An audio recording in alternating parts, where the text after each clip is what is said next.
Hello, magic makers, and welcome back to the Metaphysical Apothecary. We are your hosts, Megan and Shannon. We are also known as the Scorpio Sisters, and we are here to explore the mysterious, magical, and the arcane. Some other entities that are deeply, deeply maligned and still very controversial to this day are Lilith and Lucifer. And some of you listening may be asking yourself, why are they including Lilith and Lucifer? They're demons, they're not gods. They're on my pantheon. And many people are now worshiping them in the pagan community as deities. So that's the reason they're included here. They're not actually demons. They have been demonized. Lilith is probably the most well known for being a demon. And she's evolved from a demon to being a feminist icon, which is perfect because chances are that she wasn't originally linked to any traditional deity from any culture. In fact, she first appears in a document called the Alphabet of Ben Sira. The Alphabet of Ben Sira was written between 700 and 1000 AD, and that is the first clear mention of Lilith's name and the first time a story appears that is clearly about her. Mm-hmm. In this story, Lilith and Adam are created at the same time in the Garden of Eden. Lilith wants to be on top. Adam says, no, I don't want you on top. I want you beneath me during their conjugal relations. She says, no, that's okay. I just don't have to be here anymore. And jets. God apparently sends 3 angels after her after Adam cries out to God. These angels hunt Lilith down and threaten to drown her if she doesn't come back. There is no mandate from God to try to drown her if she doesn't come back. They just decide to threaten this to her. Then she admits that she knows that she's supposed to be the mother of demons, and they vow to kill 100 of her children every day. It's an extremely sparse story. It's very spare on the details. And there's also a lot of scholars who believe that the full document of the Alphabet of Ben Sira is satirical. So the idea is that Lilith is a scapegoat figure. She is a powerful sexual woman who can easily take on the blame and be demonized for wanting independence and wanting to express her personal power and agency. Mm-hmm. So kind of her introduction to the world. And from there on out, she was conflated with all of these different entities. She's been associated with the Mesopotamian demons, the Lilu, and a few other types of demons from that area that have similar sounding names. And for a long time, she was held up as sort of a symbol of what not to do, except that women looked at her and went, she's onto something here. When her man didn't treat her properly, she just got up and left. So she has evolved over the thousands of years that she has existed into a feminist icon. She embodies all the things about femininity we're taught to be ashamed of, such as blood, being creatures that bleed, body hair that is seen as taboo, being angry, enjoying sex and being sensual creatures.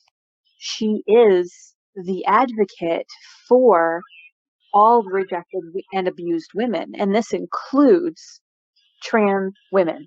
She is very firm on that, and I am very firm on that, and so are many of her other followers. Trans women and AFAB non-binary people and AMAB non-binary people are all under her jurisdiction. They will not be excluded from her protection.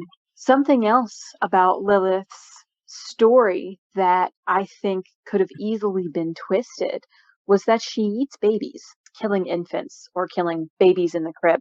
And from my communion with her, this idea seems to have arisen from the fact that she's a psychopomp for those children, those infants who are stillborn or die before their time.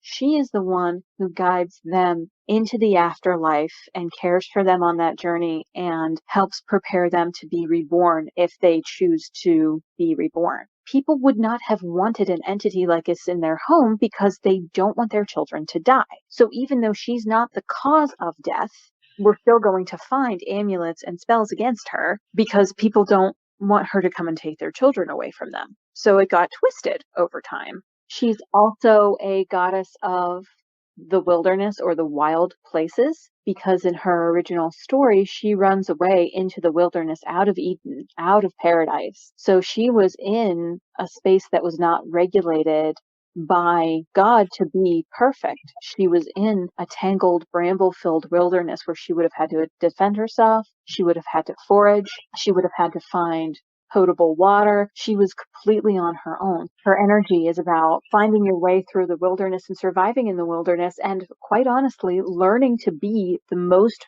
frightening thing in the woods. So Lilith can be a very nasty goddess when she chooses to be, because she does sometimes have the talons on her feet and the wings that beat, but she's in defense of those who need it. And she has learned to be wild and vicious because sometimes the world is wild and vicious. There's also a growing number of people that I have noticed who are allowing Lucifer to take them under his wings. And Lucifer, poor Lucifer, was never Satan to begin with. He has been conflated with Satan, but his mention in the Bible, where they're calling King Nebuchadnezzar the bright and morning star who has fallen from grace, they're not talking about Satan. They're talking about a literal star in the sky. Lucifer was another name for Venus, both the goddess and the planet. Mm-hmm. So they're making fun of him. They're saying, you think that you're the brightest star in the sky, but you're really nothing. And at some point, because there's a mention of Satan falling from the heavens in a flash of light in Revelation, the two got pressed together. Mm-hmm. Lucifer, who was originally either another name for Venus or one of Venus's messengers, has taken on this role beautifully. He's like, if you would like me to be the rebellious one who imparts knowledge to people and helps them figure out who they are and explore their own shadows, sure, I will. Lucifer has gladly taken on the role of the one who imparts knowledge and sort of brings light to these situations. And he's also completely okay with being scapegoated, just like so many of these other gods are, because he's the one who inspires people to seek knowledge, who inspires people to dive deeper into their own shadows and make themselves better as a result, to grow internally. And he's a guardian of those who are outcast, much like Lilith is. They often come as a pair. Lilith came to me first, but Lucifer came a little while later and was like, hey, what's up? You look like you could use some guidance. His name means the bright and morning star, so he brings the light. Mm-hmm. In fact, the Proto-Indo-European root word for Lucifer and for Loki and for the Celtic god Lu all stem from the same place, which means light. And light often represents knowledge and wisdom. Lucifer and Lilith are both also associated with serpents or snakes very often. And the serpent is a symbol of wisdom, knowledge, and growth, and also of goddess energy in many, many pagan traditions.